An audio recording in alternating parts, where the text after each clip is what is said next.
आवाज मानदेशाचा।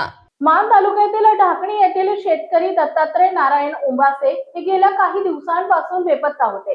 अखेर त्यांचा मृतदेह वळई गावच्या हद्दीतील घोडेमाळ शिवारामध्ये बोरीच्या झाडाला गळफास घेतलेल्या अवस्थेमध्ये आढळून आल्यानं संपूर्ण परिसरामध्ये हळहळ व्यक्त होतीये। या घटनेमुळे मान तालुक्यात एकच खळबळ उडाली असून कुटुंबियांवर दुःखाचा डोंगर कोसळलाय। मिळालेल्या माहितीनुसार दत्तात्रय उंबासे हे पत्नी सौ रोहिणी उंबासे यांच्या समवेत शेती व्यवसाय करून कुटुंबाचा उदरनिर्वाह करत होते। शुक्रवार दिनांक 22 मे 2026 रोजी सकाळी दोघेही बामणाचा मळा या शेतात पाणी देण्यासाठी गेले होते।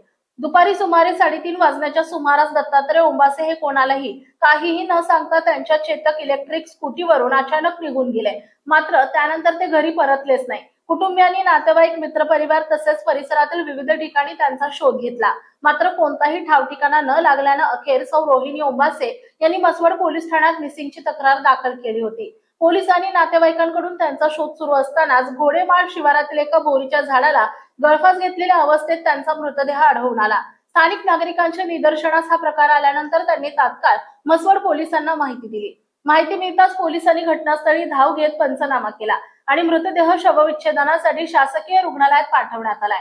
दत्तात्रय उंबासे यांची उंची 5 फूट 7 इंच, रंग सावळा, शरीर यष्टी जाड, केस काळे, चेहरा गोल आणि डोळे काळे होते। त्यांनी ग्रे रंगाचा टी-शर्ट आणि काळी पॅन्ट परिधान केली होती। त्यांच्या उजव्या हातावर इंग्रजीमध्ये डी तसेच मराठीत रोहिणी असे गोंदलेले होते। दत्तात्रय उंबासे यांनी नेमक्या कोणत्या कारणामुळे हे टोकाचं पाऊल उचललं याबाबत अद्याप स्पष्ट माहिती समोर आलेली नसून मसवड पोलीस ठाण्याचे ASI वाघमारे या घटनेचा पुढील सखोल तपास करीत आहेत।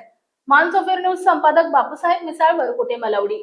आपल्या जिल्ह्यातील तालुक्यातील लेटेस्ट बातम्या पाहण्यासाठी आजच मानसोफर न्यूज चॅनलला YouTube वर सबस्क्राईब करा आणि बेल आयकॉन प्रेस करा।